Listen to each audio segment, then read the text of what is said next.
Thank you so much. That was very sweet of you. Dude, thank you. I know I've already said it before we started recording, but thank you so much for being on the show. I am so appreciative of it. But for those who don't know, because we are live on Twitch, and then this is going up on YouTube, and then this is going on podcast services, who are you? Yeah, I am that Mario Rivera. I formerly was part of a YouTube channel that had a lot of subscribers that I did videos for. Won't say the name of it anymore. Not that I'm signing any NDAs or anything. But I did a lot of work there, and in terms of for the community in video games, brought on a lot of guests, facilitated a lot of projects that happened there. As well as some of the panels that even you were a part of when we did our PAX panel, which was so much fun. Thank you so much, Sam Woods, for setting that up. Sam Woods also in the chat there. But yeah, right now I am a freelance video producer slash host. If you need someone to talk on camera, I am very confident in so to do so. And I'm also a co-founder slash host on the Point in Progress podcast, which is the new venture that we launched last week. Of course, it is a podcast where it's very much video game news, recommendations, hot takes, and of course, we do have a focus on accessibility, making sure that all of our stuff is accessible to everyone. Whether if you need captions, we take care of that personally. We make sure that it's not some auto-generated stuff. We go in and listen to it and do the work to make sure that everyone has a chance to experience it in their way. So, F yeah. And who's doing that with you? That will be Beard in the Hair, aka Harv. It will be Fiona, aka Ceramics. It would be Cyclone MC. If you met them throughout the chat, the kind of funny Facebook group throughout the years or Twitter, they're amazing. And of course, my personal best friend Frank, who goes by Venom Unfit Snake on Twitch. So we are all together. I know Venom Unfit Snake. That's right. So we, of course, have come together to do a weekly podcast that we do break up in segments. So that way it's sort of breakout episodes that you can watch just by themselves, or you can listen to the whole thing, which has exclusive content within it. So if you want to watch the full thing, you get more out of it.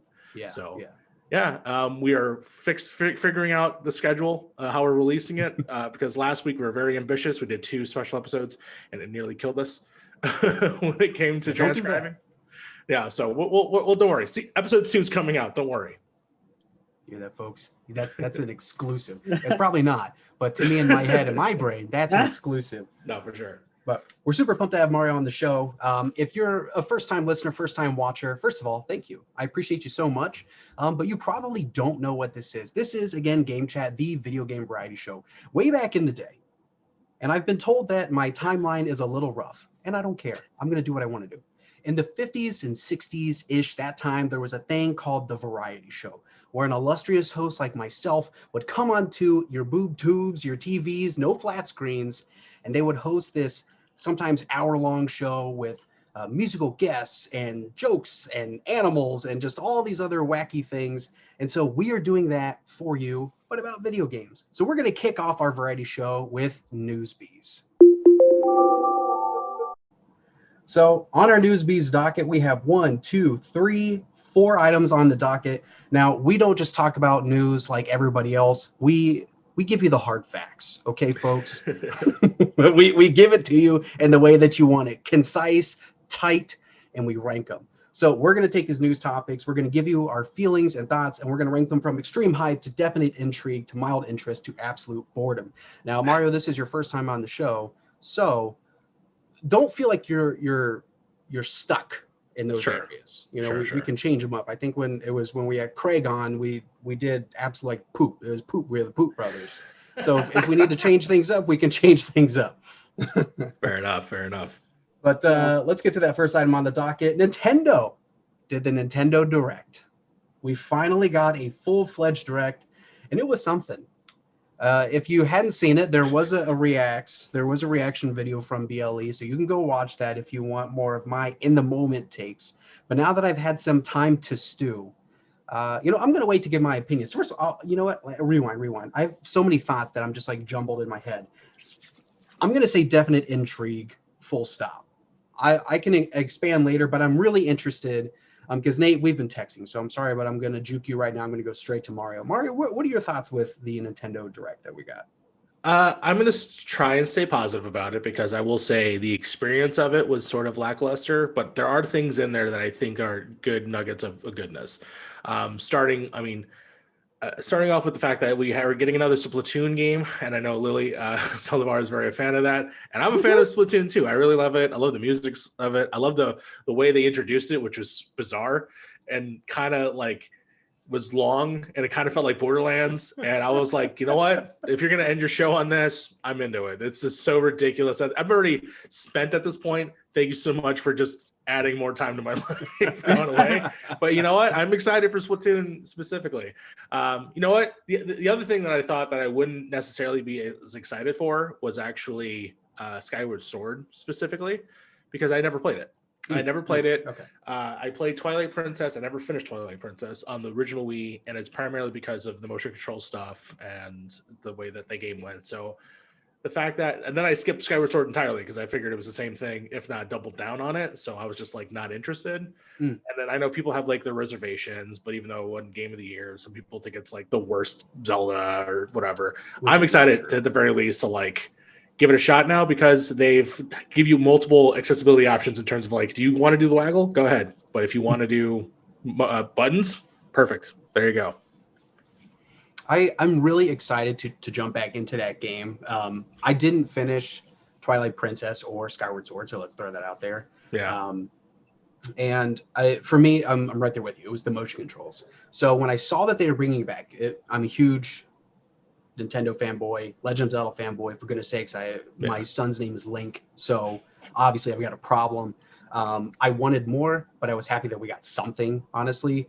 So about Skyward Sword, I feel like the button controls, I think it's going to bring in a lot of people because we are not alone. Nate, I don't know how you felt about Skyward Sword when it first came out.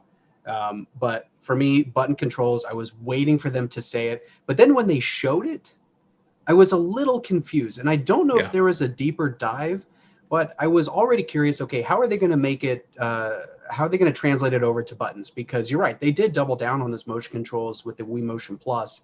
To the point where the enemies and the design of the dungeons was so like, it was so centered around that mechanic that like, how is this going to work with buttons? And so now there's a tilt feature. So it's like, Nate, what are your thoughts on Skyward Sword? I have a lot of them. So first of all, the Skyward Sword Joy-Cons, I already have them pre-ordered. Super excited about that. Extreme hype specifically for that. Definite intrigue for the rest of it. Skyward Sword was really fun from like a story perspective because it kind of sets up like, here's why everything keeps happening. And that was cool. I like a good origin story, just not Batman Arkham Origins. And the motion control was such a slog to get through because I played it on the Wii U. Like someone had let me borrow the disc and I played it and it just took so long. And I was like, I just want to play with this gamepad. I don't want to continue to shake things around. So to be able to use and play it like portable, that's going to be really exciting.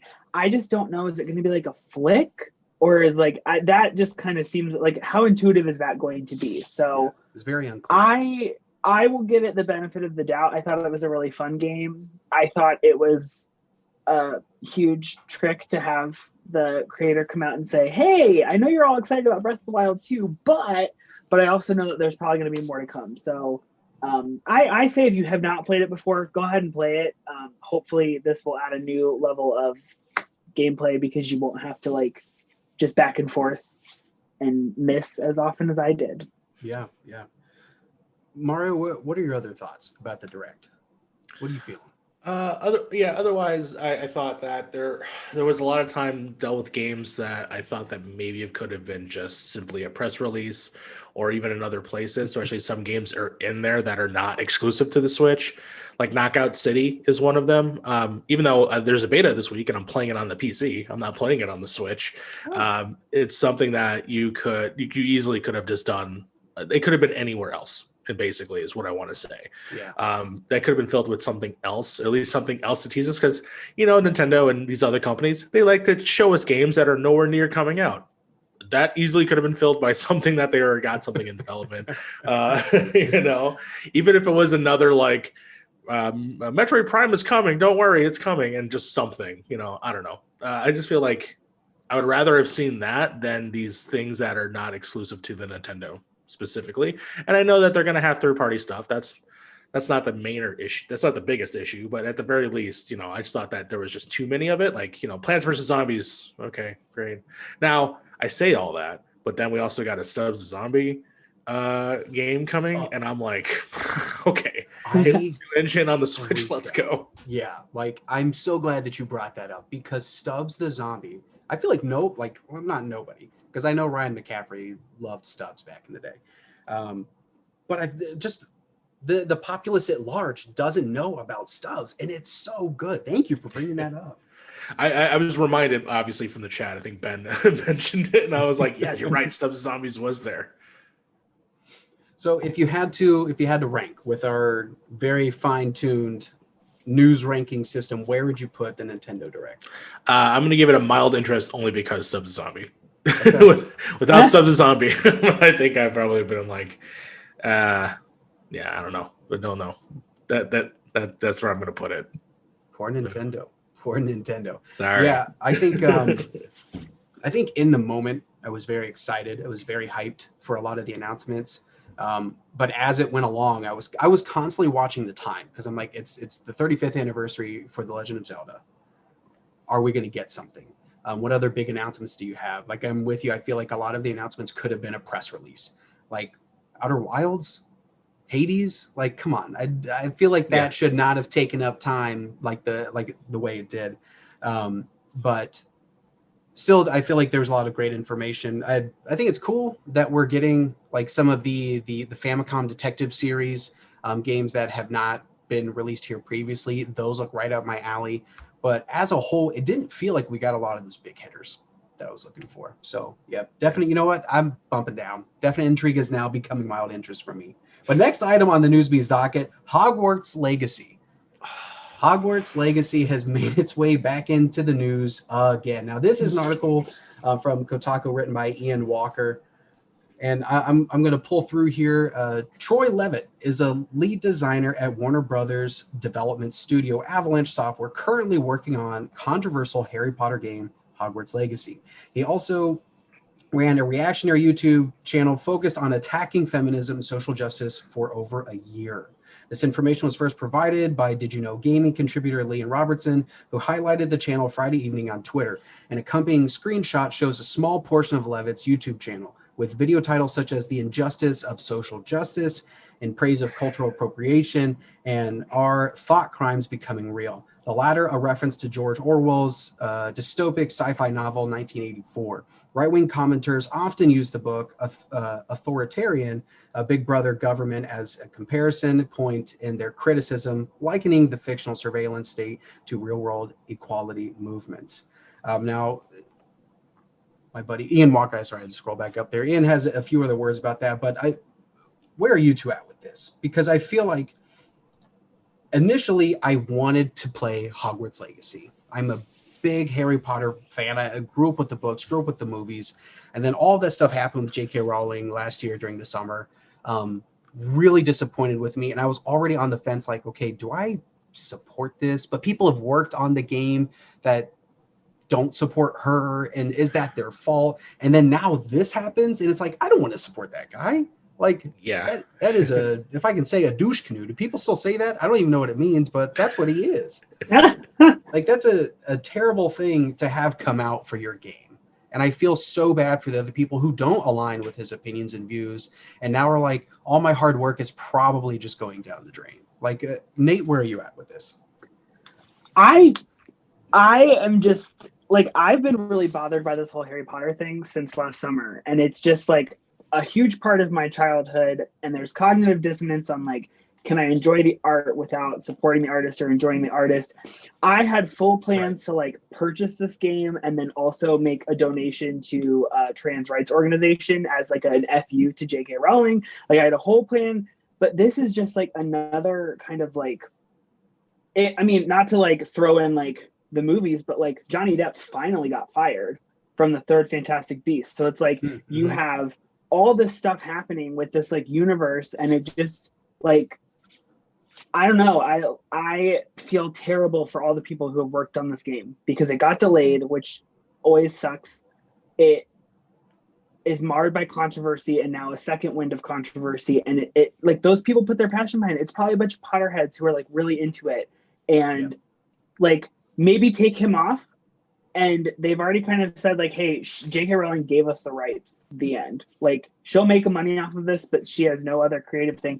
It sucks. Like I wish I could say, oh, absolute boredom because I'm just kind of overhearing this, but it's like, it continues to like affect so many people's lives, and it just sucks. Like plain and simple. Mario. I think I echo a lot that everything that Nate has said and everyone else that I've met and talked about this. It's just a big bummer. I am a huge Harry Potter fan from back in actually elementary school when the books were first coming out. So I was there at ground level like everybody else. And I sort of rediscovered the books later in life where I actually was like, I'm going to actively read everything because I watched the majority of the movies at that point, and then the last movie came out. And I was like, oh, I know so much about this world and lived in this world and experienced it. Like I have fond memories of it. But for J.K. Rowling, and one of the big things that we say on Point of Podcast is F J.K. Rowling, we say almost every episode so far. Anything that we did a bunch of beta episodes, and every episodes we did it just carried on to the real show. We're now adding Joss Whedon to that list, but also, but yes, and now I think we're going to add this guy to this list because everything that I've, just by simply glancing at, all you have to do is just click on a link, and you can see all of his videos and immediately go like, this is a gross person. For the fact that even like Warner Brothers did not vet as much into this as as they possibly could, because this guy is not a good dude. On top of that, coming with everything from the J.K. Rowling stuff, you bring up a good point. It's the separation between like the art and also the artist, because I get that a lot with like music, and I'm a huge Smiths fan, but Morrissey's a terrible person, but I love his music. But again, there's so many of these people where it's like they influence so many things, but it's like separating between them. So in the same way Nate was like, I was like, part of me was like, I still want to buy this game, even though it's pretty much giving the hand and money to this person. But I even had resonance of even doing that. This to me was just like the nail in the coffin of like, I don't think I want to touch it personally. Like so much of the creation of it has been involved for years, I assume at this point. So it's not like you can just strip something out. So especially since we knew about this game for like 3+ years before they announced it or something like that. So do we know when he got hired? I don't know when he got hired, but at the very least, like we knew about the game since it leaked years ago. But if he was working that, I'm not sure. Yeah. So where would you, if you had to put it on there, or would you alter one of our rankings here? I mean, do you have a section for bad news? It's not boredom. It's really like you know what? Someone came up with the poop one. Poop. This guy's poop. Poop. This guy's poop. Yeah. There you go. Poop. Craig Skisness, your poop lives on. Yeah, I was thinking absolute travesty, taking boredom, just putting that in there. Like, there you go. It's rough. It's really rough. Bums me out. All right, this next one. This next one is going to be pretty interesting because it literally broke like 20-30 minutes ago, and I've had about half a second to look. But I also really enjoy Rainbow Six Siege. Yes. So Rainbow Six Siege, first of all, hats off to Ubisoft. And we're not paid off by Ubisoft. I can say whatever I want to say. I appreciate their games. I appreciate their work. And the way that they double down on games that that don't start off well and that end up being incredible. And I preface all this because when we get to what's in the box, I'm going to be talking about more Ubisoft. So just throwing that out there. But so they had an announcement today talking about their new season. So their new season is going to involve a new operator, as well as some new balancing to the game, refresh to maps, and refresh to some of the weapons. So Crimson Heist is the new season. The new operator is Flores. Now, I know that you two probably know a little bit more. I know, Mario, you had mentioned you you've probably got the most information, I think, out of all of us. Well, other than this was going to be their latest announcement, Okay. because this was one of the last things I was going to work with at Redacted. At Voldemort. At Voldemort, they who shall not be named. But I gotta stop treating them like they're the devil. They're not the devil.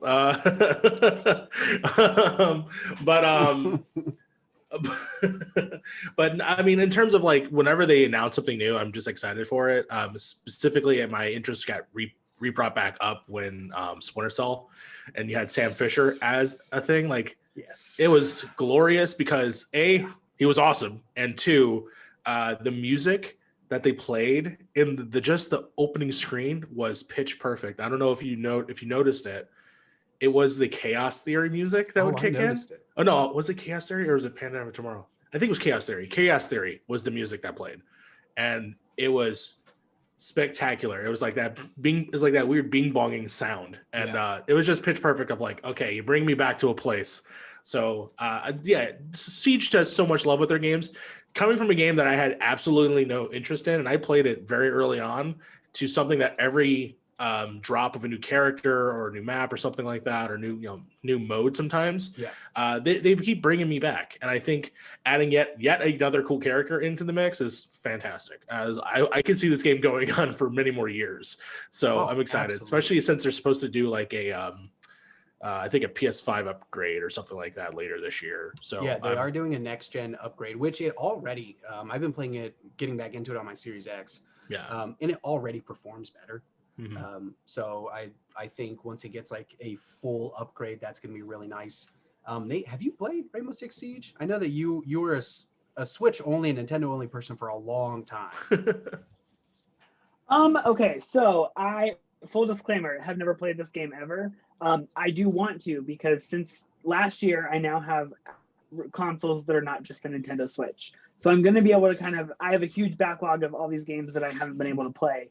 I'm excited about it. I mean, it's cool that this game continues to live on. It's cool that they have some different representation. I know Ubisoft confirmed that he's gay, so that's pretty cool to have some additional representation there. He has a cool little Newsboys cap, some bright red crimson glasses. He's fire. So like, I'm here for it. It's Crimson Heist, and he really dressed for the occasion. So I'm gonna give it a go. I will say that I can finally start playing these kinds of games. So I'm looking forward to it. Wait, where are you gonna play? Whichever one you tell me to play on, because I feel like I will play on Xbox then. Here we go, because that's what I've got it on. I'm sorry, Mario, if you've got it for PlayStation. I have it on all platforms. So then Xbox it is. Yeah. Looks like we're squatting up. And I accidentally played the trailer and paused it real quick. So if you heard a random blurb, if you're listening in the audio or anything, well, unless they did, I can't hear it. But, they definitely will. Because I was like, wait a minute, what music was it? Because so I think it was Pandora Tomorrow, because it's in the Ghost Recon Splinter Cell trailer that it was full on Chaos Theory, everything. Interesting. Yeah. But I also didn't listen to the whole 38-second teaser trailer, because I realized, oh wait, this is a live podcast. They can hear this audio right now. Oh, well, sometimes you make mistakes. All right, we've got one more item on the Newsbees docket, BlizzCon. That's a thing that happened I completely forgot about. So how do we feel about BlizzCon as a whole? So let's start off with our rankings and then dive into a few things, and then I'll cut you short and we're going on to the next one. Yeah. Whoever wants to go, I don't care. I mean, for BlizzCon specifically, hype, extreme hype, because they not only are bringing back Diablo 2, which was what got me kind of into Blizzard games to begin with. Yeah, got me hyped. Yeah, I'm excited for it to come back and to be, re-experienced on modern platforms. I remember I was having an old computer to play it for a long time. So very, very excited for that. I'm also extremely excited for all the Overwatch 2 news that kind of broke out afterwards, in terms of like the new character, the level designs, the PvP, PvE, like all the breakdowns, the character progressions, the way that they're developing the sound of the guns, the way they're animating characters, everything they said in that little video that they did was it brought me back. I literally started playing Overwatch last night just because I kind of had a hankering to come back and play it. So they hook, line, and sinked me where I had to jump back in. So yeah, I'm 100% over extremely hyped for this. I'm gonna say definite intrigue only because of Overwatch 2. I've never played another Blizzard game. What? I know. I'm gonna add it to the list. Don't worry. But I have Overwatch on the Switch, which is not maybe the best place to play it, but it is extremely fun. And so now that I have a next gen console, I think the campaign mode and kind of like that story, those story missions, I think it's going to be really fun. I'm not a huge fan of like too much gore and too much gruesome things typically. So it's nice to kind of almost have like a Nintendo-fied shooter. So I'm looking forward to it. I think it's going to be really fun. I wish they had given a release date. But I also understand that last year there was a huge challenge that everyone has faced and continues to face. So yeah. No, for sure. I am. Whenever it drops, I'll be excited. I still have Overwatch 1 that I can still play, and they're still doing stuff constantly to it and changing things. So, in the meantime, I'm still playing it. I am excited though for the campaign stuff and obviously all the co-op missions. That will come at a later time. And the fact that I guess all the missions and all the stuff are still carrying over to Overwatch 2 in some aspects. Games got to keep doing that because Hitman 3, the Hitman series, does it in such a beautiful way. It's such a genius idea to just import all the stuff from your previous games into, you finer graphics or into like different extra game mechanics. Right. Oh, magnifique when it comes to Hitman.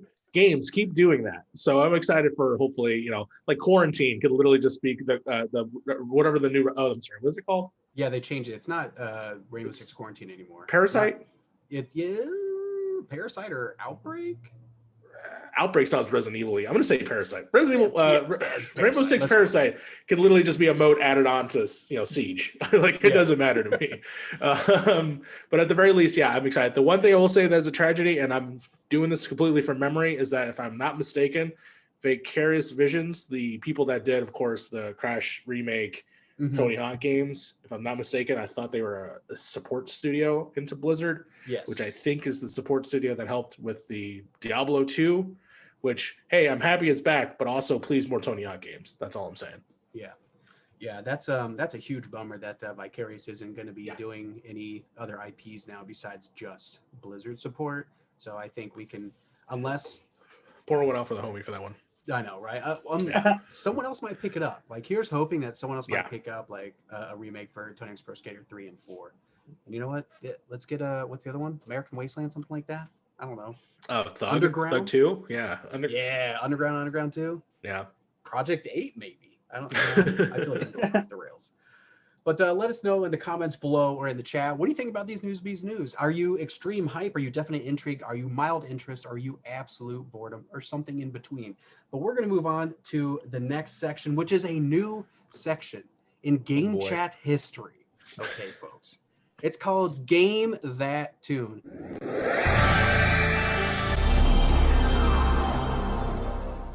Where I'm going to play a portion of a song.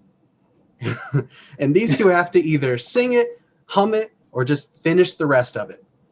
Now, it's going to be super janky for the first few episodes that we do this, because I'm still trying to figure it out. But I hope that you all are going to have fun along with this. Now, how do you, Mario and Nate, how do you feel about your tenor or your bass or your alto? And your what are the, I don't know what are the singing names? How do you feel about sub? I'm not sure. Not sure. Do we need vocal exercises? Do we need any warm-ups here? Baritone. Yeah, there's one. Me. I don't know, maybe. Okay. All right. So it's not going to be like a Big Bet Trivia where it's the first two buzzes in. If you do it together, that's fine. We can harmonize.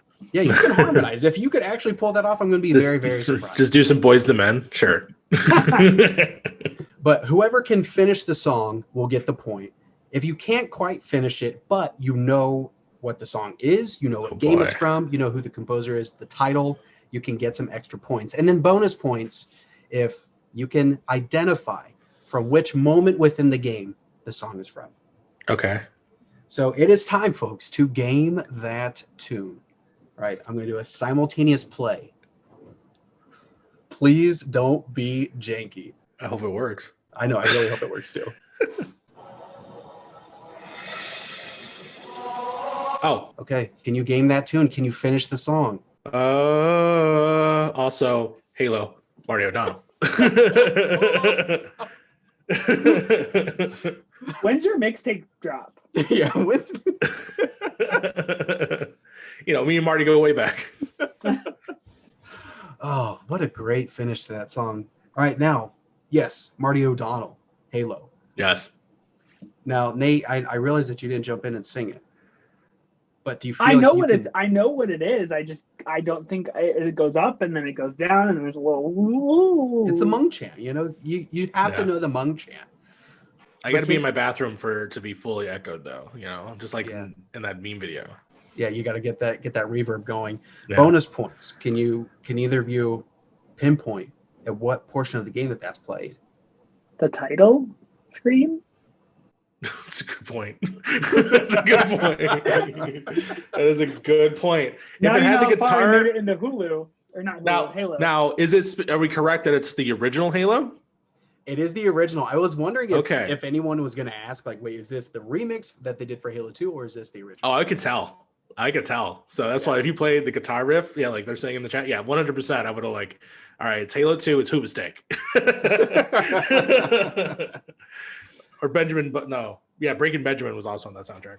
Oh, yeah. Are you kidding? Breaking Benjamin, Hoobastank, Incubus. Incubus did a lot of the instrumental portions. Mm-hmm. So I know we're going to get into a whole other thing there. But that is Game That Tune. If you have any song suggestions, please let us know. What do you want our panelists to sing or hum just for you? But we're going to move on to what's in the box. What is in your PS5, your Xbox Series S, X, your Xbox One, your PS4, your N-Gage, your 3DS, your Switch, your PC? What are you playing right now, Mario Rivera? I realized that I jumped the gun in the last segment where I sang too early, but it's totally fine. The games that I'm currently enjoying. You know what? Right now, the last game that I just played was the Bowser's Fury, but I don't want to talk about that. I want to talk about Persona 5 Strikers, because I just found that game apparently didn't come out for everybody. It's only available if you buy the deluxe edition. So I feel privileged to play Persona 5 Strikers. It is a phenomenal send-off to the original Persona 5 game. If you love Persona 5, you will probably have a lot of fun with this one. It's everything that you love: the style, the music, the characters, the way that it's presented is all the same locations, all of that, on top of a brand new sort of fighting style, which is the Musou style, the Dynasty Warriors, your Hyrule Warriors, your Fire Emblem Warriors. It's all of that, but in Persona 5. Oh my gosh. So good. I want it so bad. Nate, how upset are you right now? I probably have I'm 30 hours into Persona 5 Royal, so I probably have 100 more hours. As soon as I'm done with it, you better believe Persona 5 Strikers is the end all be all for me. Yeah, because you've been talking about Strikers for a while. I've been very excited, and for a long time I was like, when is Persona 5 going to come to the Switch? And then I found a roundabout, which is to get a different system. So here we are. Yeah. No, that's for sure. Mario as being the chosen one. I don't know if there's any extra dollars. NDAs. Trust me. I don't know if there's any NDA or anything, but how do you tell us more about Strikers? How far into it are you? You gonna be playing it for a while? So I only get, so it's available for the deluxe edition. So if you want to pay the $10 extra for the deluxe edition, apparently you can play it early. Okay. So on Thursday I bought it, $10 extra. You also get a lot of cool stuff. Specifically, the soundtracks of every Persona game is also in the game now. So that means that in the middle of a battle, randomly Persona 2 or 3 or 4 could kick in, and then you're fighting to that tune. So it's awesome.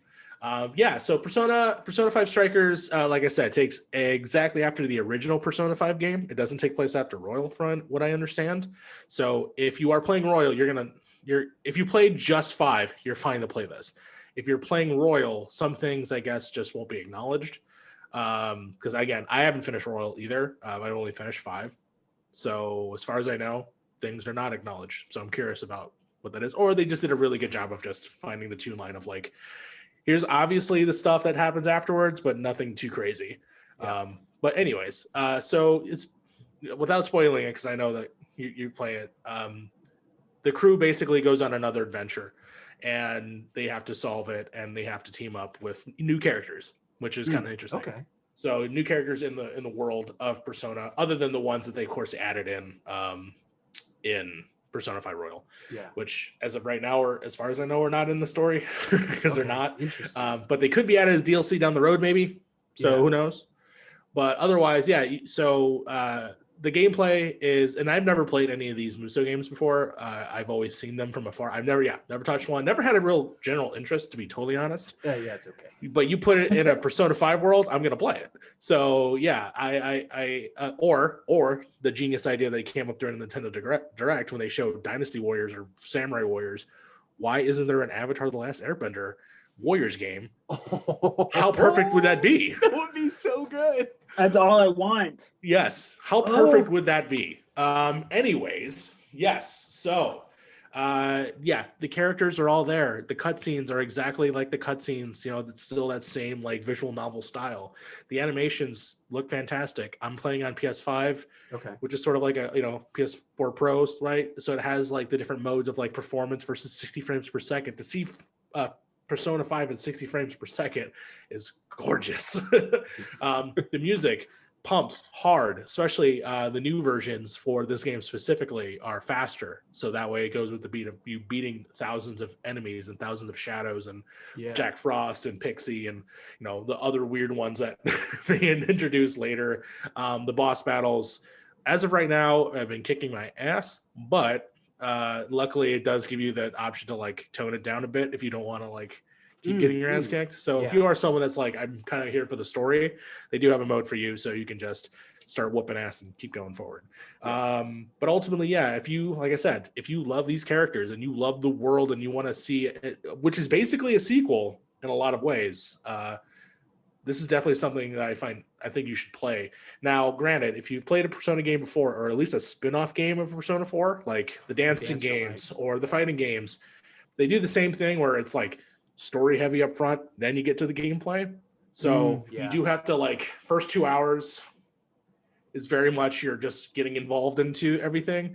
It's all tutorialized. You do some sections where you fight, but it is until like you get into your first dungeon where stuff starts like, okay, the whole thing is like pure fighting.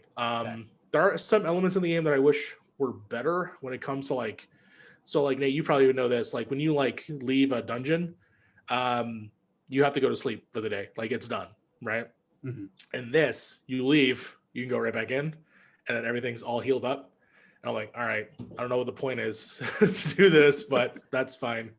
And SP is used a lot. You burn through it quite a bit. But anyways, Persona 5 Strikers is, if you are a Persona fan, it is a must play. If you want to continue hanging out with your best boys and girls. So can't recommend it highly enough. Is it co-op? Do you know? No, as far as I know, it's not co-op. It's like I said, it's very much like a sequel. So if you like Persona 5, you're just getting more Persona 5, just no longer. The other great thing is obviously like all of the things you learn from Persona 5 are applied in this world. So like resistances and damage, stuff like that, like that's all a part of it. So if you know, like if a creature is weak to fire, make sure you switch to Anne or something like that. You can switch between the characters on the fly, so it's like 3-4 characters at the same time. So you can bounce between them, and then you're fighting as them, and then switch off and do baton passes, which give you bonuses. Like so many all out attacks. A new move called Showtime, which is just like super cool, like moves that you do. There's a skateboard. You can explode a cop car, which is rad. So there's a lot of good stuff in there. And as of right now, they function. This game is functioning as like there's dungeons that you progress through.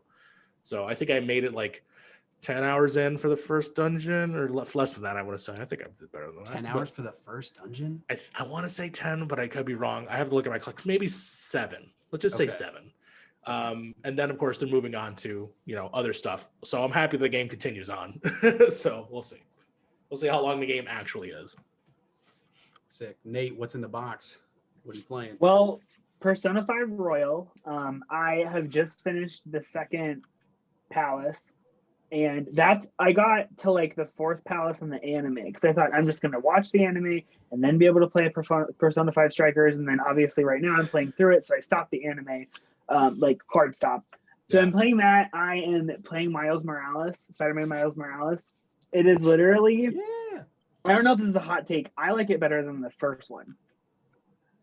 Like, okay. I like it better than Marvel's Spider-Man. I think it looks better. It plays better. I like his Venom moves. I like the story a lot better. It seems a little less rinse and repeat.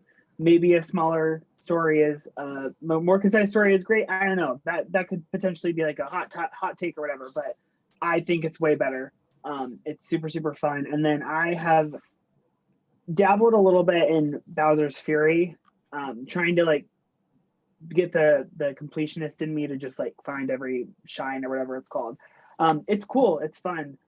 I don't recommend playing co-op of the base game with your fiance or significant other or anyone like that, because then you have to apologize very often for yelling at them to bubble with expletives. So that's another one I'm playing, but not as much because of said expletives. So perfect. Are you playing anything else? Sorry, no, you're fine. Okay. I have played like an hour or two of Horizon Zero Dawn, which is cool, but it's not catching my attention as the other games have been. Yeah. Mario, I have one question for you. So with the dungeons themselves, is it similar to Persona 5 where you're in and out of those palaces multiple times to finish it, or is it like you're in it to win it and then it's done? No, that is very much like that. There'll be times where like, so you beat the first dungeon, right? You said? Yep. So like how like the thing is not ready yet to get the treasure. Same thing. You have to do the calling card. You have to go Welly, do the calling card. Same thing. So I do know that they keep it's the same structure, even though it's something different. Like for instance, they're not called palaces in this game; they're called jails. So I'm curious as to what that is going forward.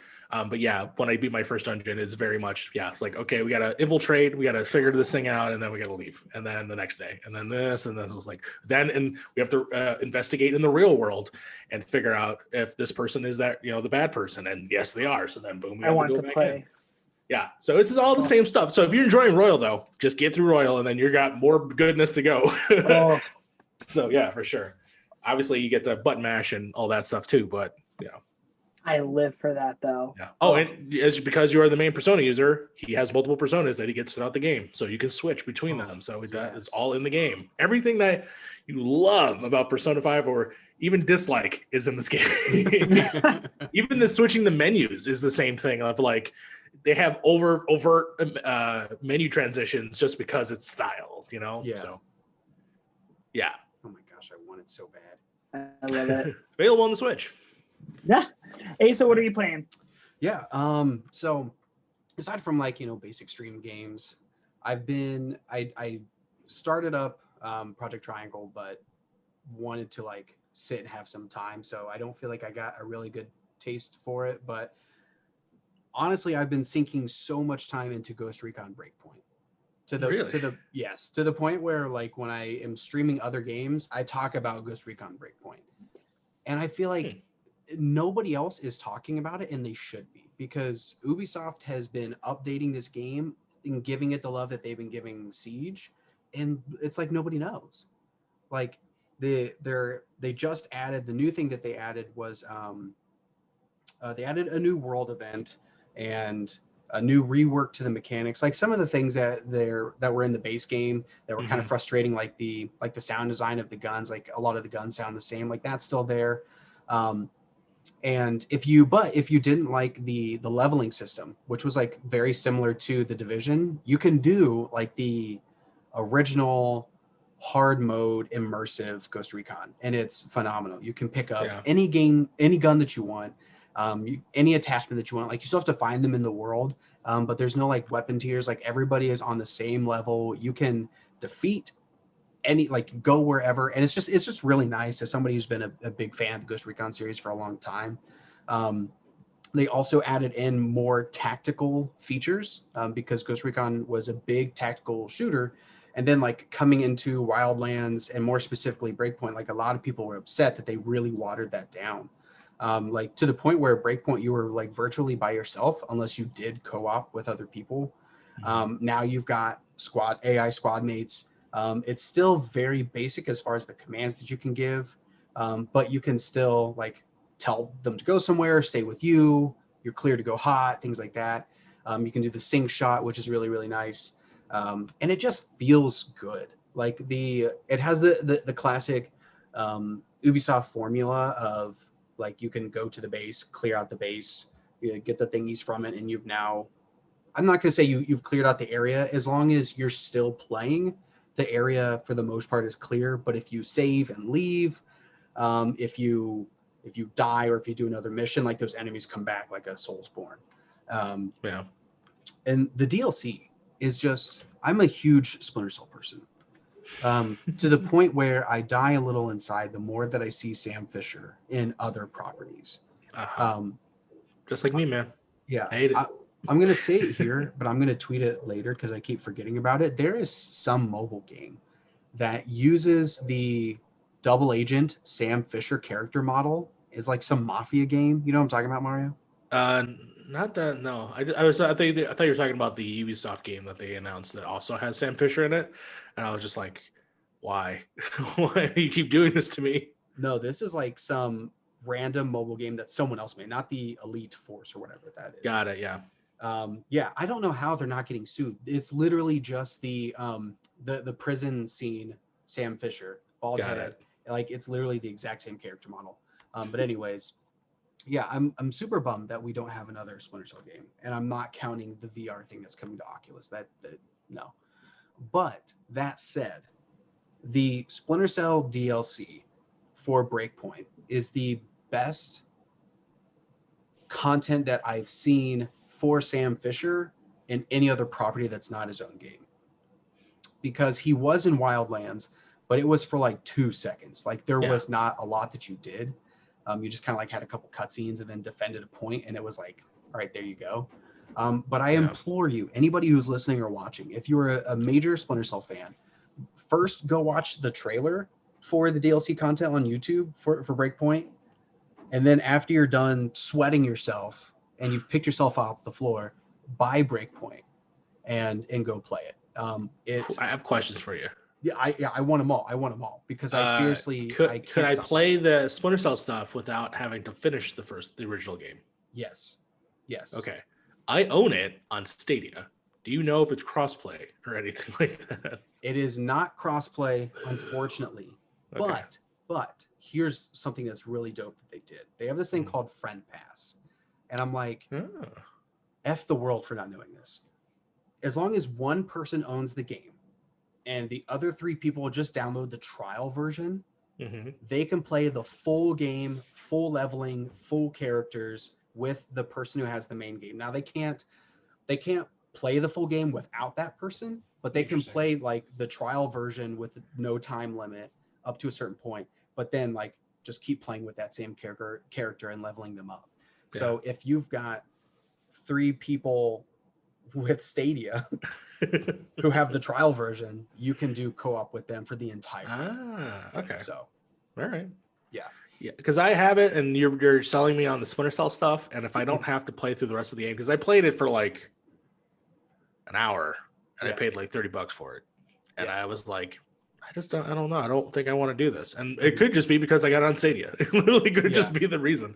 But you're selling me on the Splinter Cell stuff, so to get my Splinter Cell fix, I'm probably gonna give it another shot. And I literally all I have to do is just load it up on my television, and then I'm good to go. So depending on how much difficulty you want, I suggest, I don't know if when you played it the immersive mode was out yet, but I highly suggest switching over to that. Like if you want tiered loot and things like that, go play The Division. Also a great game. But the immersive is the way that it's supposed to be played. And like what's really cool is they've added a lot of accessibility features. to where like, okay, you pick immersive, but the difficulty is a little too much for you. You can actually go in and there for literally every single aspect in the game, you can customize it. Like if you do immersive, you have to find everything. Like there is no like waypoints. You just have, you get some, all right, it's west of this in this quadrant and there's a big old oak tree. And it's like, all right, go find your thing. But if that's too much, it's like, okay, well, you can add waypoints or you can add a little bit more hand holding.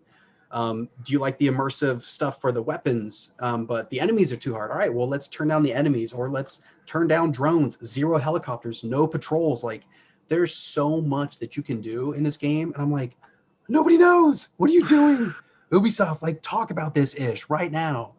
But yeah, so I played a handful of the game. And then when the DLC came out, I just played that. Like I didn't even finish the game. Every time you do a mission, the Chaos Theory music with a little of a breakpoint twist plays. The costumes, the guns, Sam himself, and Michael Ironside is back for it. I can't talk about it. They almost pulled me in for the. There was a what was it, Mortal Kombat? I'm sorry, not Mortal Kombat. Terminator crossover at some point, and I almost got in for that. Okay. Yeah. I wasn't going to talk about the rest of the DLC, but you just had me firing off my Desperado guns. Okay, listen. I'm going to try and be as brief as possible because I'm just going to keep saying, I cannot tell you how good this game is. So any mission that you play, you can go back and replay it. So you have that option. There are DLC that you have to pay a little bit of extra for. Sure. But it's worth it. The newest DLC that they just came out with links back to the old Ghost Recon games and brings in old Ghost Recon characters. That's bundled with the Splinter Cell stuff. Buy it together. You get it all. It's worth it.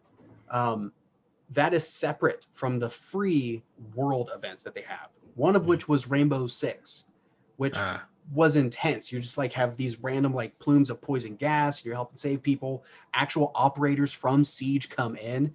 Then after you beat it, you unlock their stuff, and then they can be your squad mates. It's like the sickest. What? Yes. That's cool. But you can go back, and after you can turn that stuff on. You can play those missions. After you finish those missions, if you liked what it did to the world as it changed the world, but you don't want to play the missions, you literally have that option. So like when the Terminator stuff happened, which was like also some of the best treatment I've seen to the Terminator IP, I beat it. I was really, really pleased with it. I was sad that I was done with it, but now you can go back and you can turn on T800s. You can turn on to have the music play, and like there's just so much. That's awesome. It's unbelievable the work that Ubisoft puts into it. And now that I'm off of my soapbox, please let us know in the comments below. What are you playing right now that we should know about, that we should check out? And maybe you should check out these games because they're good. Go play Ghost Recon Breakpoint. Do it. You don't have a choice. All right, we're gonna move on to the next section. We're not gonna play games. We're gonna make games. It's time for Make It or Break It, where you all in the community give us a suggestion on what the game is, the prompt, and then we're gonna make it. So, Mario, you are our game director. So ultimately, you have the final say. You can drop the hammer, and there we go. Okay. But there are a handful of things that we have to come up with. Who's making the game? Who is publishing the game? What's the title? How's it going to play?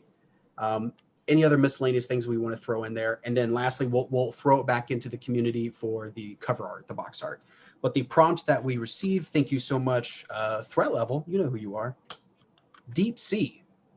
And they added in this thing little here. So we've only seen 10% of what's down there. We're discovering new species in the ocean every day.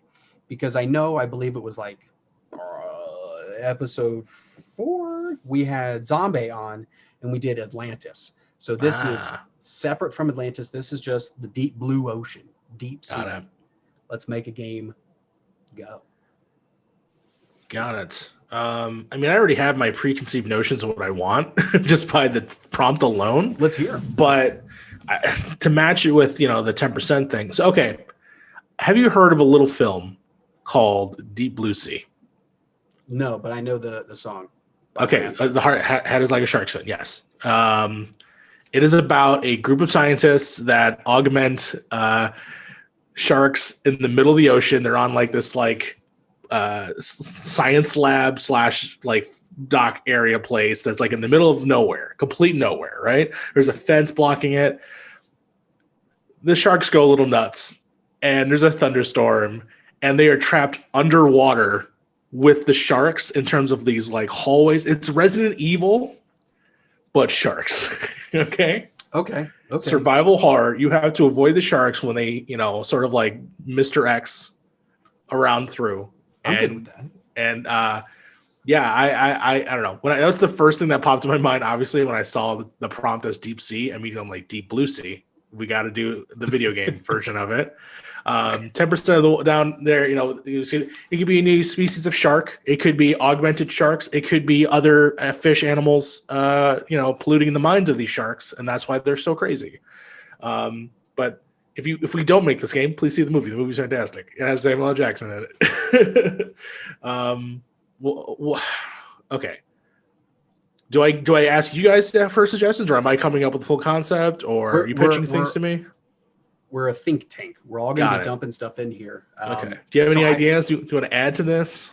I do. Well, you said Deep Blue Sea, and like I remember like sneaking to see that movie in theaters because I wasn't. It was like 1999. I wasn't old enough to see that movie. Yeah. And it was great. LL Cool J's in it as the chef. He's got a bird. Yes, I lived for that movie. So I almost feel like we could play on that because when I saw the prompt initially, that like we've only discovered 10%. I just thought like Alien, where it's like no one can hear you scream in space, but like the like upside down of that, like the as above so below, where you're underwater, which then made me also think of The Sphere. Spoiler alert. And another great underwater film, and like so I think we should go like full horror. Okay.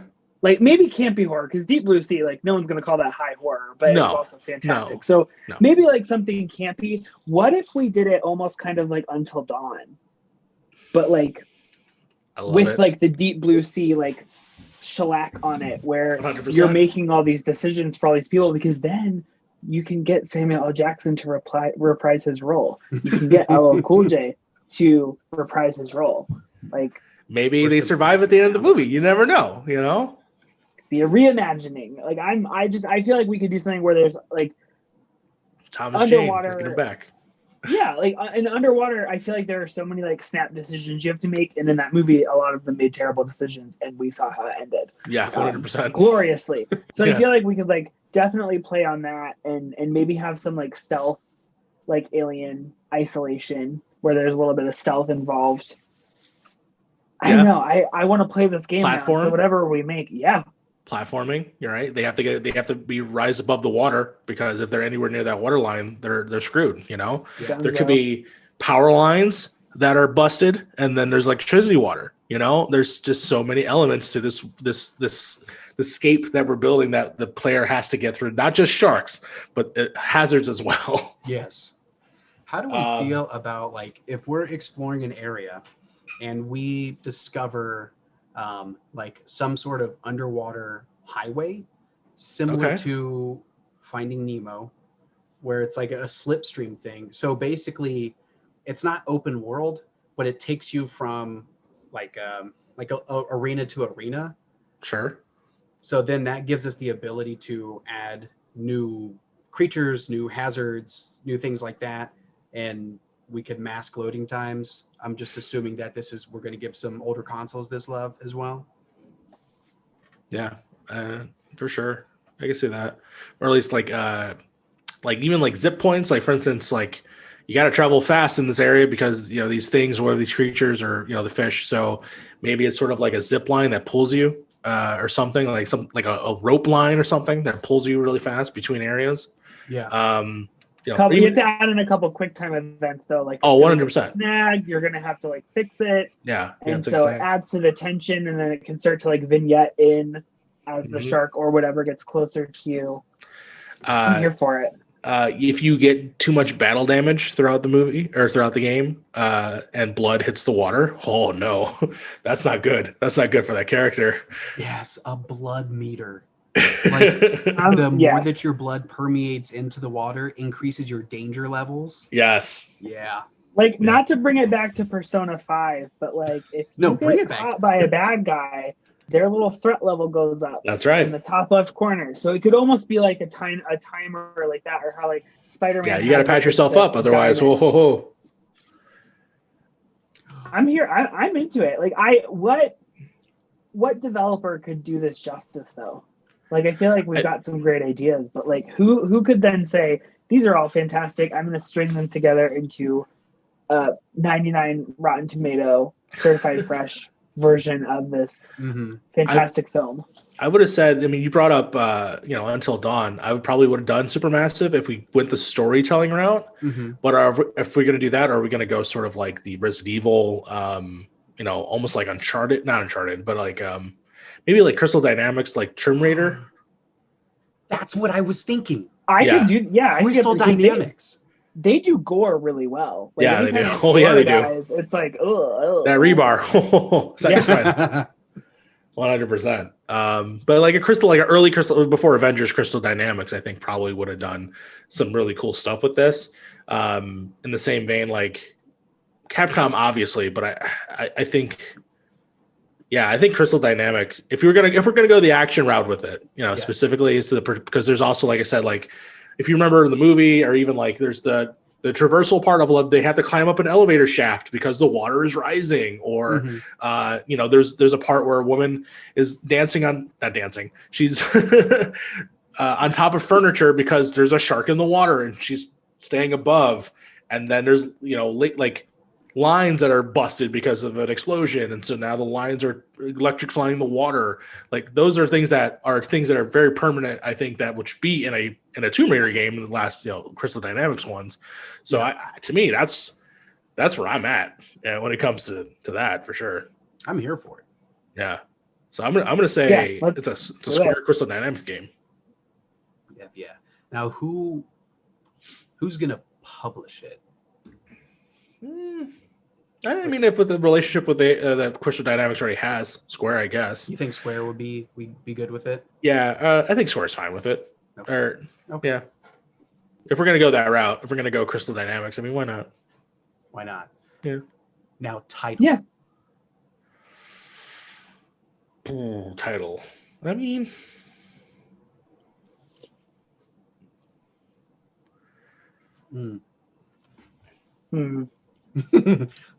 I of course want to go with the Deep Blue Sea motif, but I'm trying to think of something else. Yeah. Well, we could. I don't want to pay for licensing. No, I know. I don't want to pay for licensing either. I do like, Well, because Deep Blue Sea had the subtitle that was like bigger, faster, stronger, smarter, and so I feel like we could play off of that as the subtitle, but I can't think of the title. If it was cornier, we could say Jump the Shark, but like, no one's going to take it seriously. Yeah.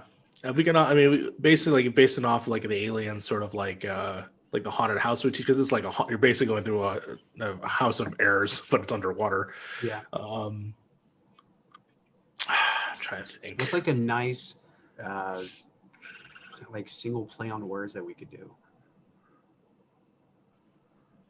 Is there any part of like an underwater / above water science lab, like airlocked or something, where it's like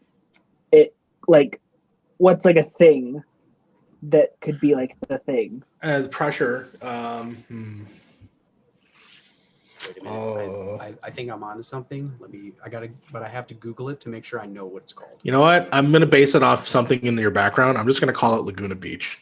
How about that? Yes. Wait. Take off the beach. Let's just call it Laguna. Laguna. I'm actually kind of into Laguna. I like it. Oh, I'm into Laguna. Our underwater horror game about off sharks. The cast of California. Yeah, that's right. Laguna. Okay. There you have it, folks. Laguna. We made the game. Now you need to give us the box art. So we're looking forward to your submissions. Please send us to email, send it to Discord, whatever. Tag us on social media. I want to see some box art for Laguna. Yeah.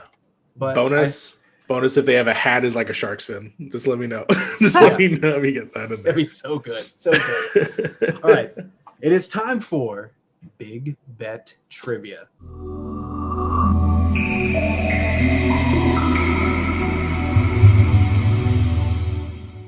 The moment we've all been waiting for, where I test the video game knowledge of the panelists on GameChat. And I don't know if you're ready, Mario, because I'm scared. Let's do there it. are some. You hear that? That's the sound of your doom. Oh my God. My doom. We are playing Ultimate Video Game Trivia. You can find this in any sort of game store, online, whatever, Amazon. So if you want to play it and you're into that stuff, go for it. But I have found that some of these are softballs, some of them are curveballs, and some of them are fastballs. That's baseball terminology for all you math blasters at home. So how it works, I will read the question. You got to buzz in. You got to either wave your hands frantically, make a buzzing sound, whatever, get my attention. We haven't figured that out yet. I don't think we ever will. If you guess it wrong, then it immediately goes to Nate.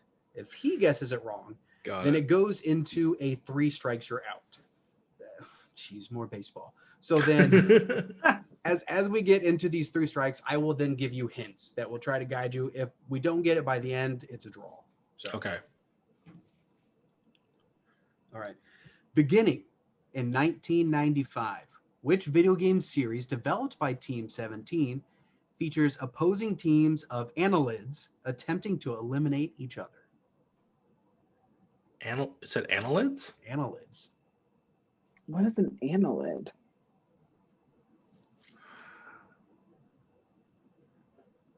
Huh. In 1995, you said, right? 1995, Team 17. Team 17. Part of me wants to say like a Contra, but If nobody can buzz in, we can go to the first hint round. Buzz? Okay, buzz, Nate. Is it Mortal Kombat? It is not. Mario automatically goes to you. is it Contra of some sort? No. All right. Next clue. Oh no. This game, this is like the easiest hint in the world. This game not only spawned multiple spin-off games and sequels, but recently came out with a battle royale style game. Dude, that's so easy. Team 17. I don't know Battle Team 17. Royale? I'm not sure of Team 17. No. That's probably what's the killer here. I'm trying to think of all the battle royale games right now. It's an obscure one, I'll tell you that. Wow. I feel dumb. Once you get to the second hint. Now you can both, like, if you're both game for it, we can just go to the second hint. Yeah, Yeah, I'm sorry. I can't think of a better. Yeah. All right. In the wild and sometimes unconventional weaponry, the most popular with fans is the holy hand grenade.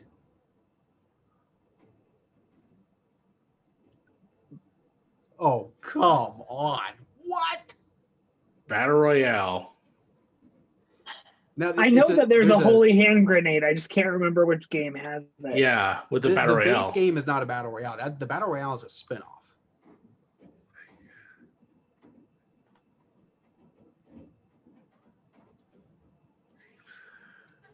Let us know in the comment in the chat. Are you Team Mario or are you Team Nate?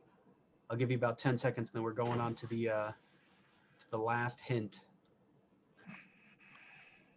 I got nothing. But Yeah. Okay. Oh. I apparently don't play enough battle royales. Last hint. And you know what? I'm going to go with this hint. Can I buzz in the middle of your hint, or does I have to wait? Yeah. You can buzz in the middle of a hint. Okay. So in the base game, as you're playing as annelids, okay, and I know you don't know what an annelid is. Wait. The game is filled. Buzz. Yeah, Buzz. Worms. It is worms. Got it. Oh. Wait. What tipped you off? I was gonna go. I remember. They released just on the PS5 last month a sort of battle royale game. It was a PS Plus game. It was a PS Plus game, and I remember the Holy Hand Grenade as something that I remember associated with it. But it's funny because, yeah, I wouldn't have got it. It wasn't until you said annelids. I'm like, I don't know what that is. Oh, wait. What has explosives in it? Oh, worms. Okay, it's worms. So wow, I honestly didn't think that either of you were going to get it, but not a huge fan of the series. I just know because of stuff I watched on because I have nobody invites me to play. On Achievement Hunter or of course for the game that came out last month. Right. Well, there you go, folks. Big bet trivia. Are you Team Mario or are you Team Nate? Mario gets the point. He's on the board. Nate, I'm disappointed. I know what the Worms game is, and I have watched my brother play it on our parents' computer many years ago. That's fair. All right, we're gonna round things out with Out This Month. Now we are at the tail end of February, so a lot of these games are already out. But basically, as I read these off, just pick one game that stands out to you that either you are excited about, that you have played, or that you want to play. We have Control. And that is the Ultimate Edition going to PS5 and Xbox Series X and S, Destruction All-Stars on PlayStation 5, Ease 9, Monstrum Nox, PS4, Blue Fire to Switch and PC, Werewolf, The Apocalypse, Earthblood to everything, Kinetic Edge on PC, Neo 1 and 2 Remastered Complete Edition to PS5 and PS4, Little Nightmares 2 on, is that everything? Yeah, pretty much, except for newer stuff. Basically. Yeah. Super Mario 3D World, Bowser's Fury on Switch, Fallen Legion Revenants on PS4 and Switch, The Sinking City on PS5, Persona 5 Strikers, PlayStation 4, Switch, and PC, Ghost and Goblins Resurrection on Switch, Hellpoint on Switch, Bravely Default 2 on Switch, and Retromania Wrestling on just about everything. What are you excited for? I'm excited to get back into Control, especially since it is the Ultimate Edition with the DLC stuff. Yeah. I have not touched any of that, though. I think I have to beat Alan Wake first, just so I feel like I have some resonance with the DLC. Yeah. Which I haven't done that either. But the game that I'm excited to play, because I haven't played it at all, is actually Little Nightmares 2. Specifically, it's free right now if you have Stadia. So if you get Stadia for just $10, you get that game that's $30 for free, plus all of the Stadia games. So why not get Destiny and Little Nightmares 2 for free? Yeah, there you go. So I'm gonna probably gonna subscribe for Stadia for the month and check it out. I loved the first one a lot when I played it with a significant other, months ago when it was just around. So a year ago. But yeah, even so, still, yeah, I'm probably gonna play Little Nightmares 2. Good time. Nate, what sticks out to you? What are you excited for? So there are a couple on this list. Obviously, I have to finish Persona 5 Royal before I can truly get hyped. But Bravely Default 2, I played through the demo and I enjoyed it. I played through the first demo, not the most recent one. Mm-hmm. But I think I'm going to download the demo one more time, just see if I want to make the investment. But it looks fun, and I think it might scratch an itch on the Switch. Yeah, for me. I'm also Bravely Default 2. Really enjoyed the first one. Want to get into the second one. I have not touched the demos because I want to go in fresh.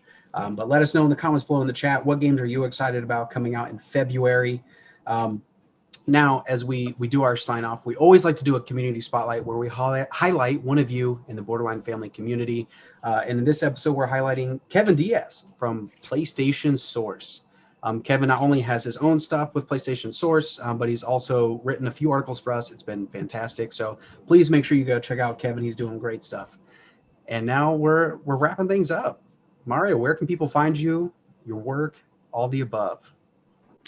I got to shout out to Kevin Diaz. He's a great guy as well. But yes, you can find me, of course, at Point in Progress YouTube channel. We just hit 100 subscribers. We will be updating that URL once we are basically, one of the requirements is we have to be alive longer than 30 days. So once we do that, then yeah, we'll change the URL. But you can obviously find me there during my podcast with my friends.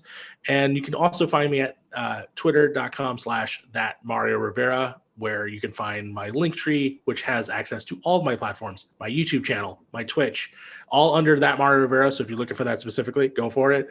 I will be updating that more regularly now that I have a lot more free time than I had before. So definitely, please, if you find it in your hearts to support me there, I'd be greatly be appreciated.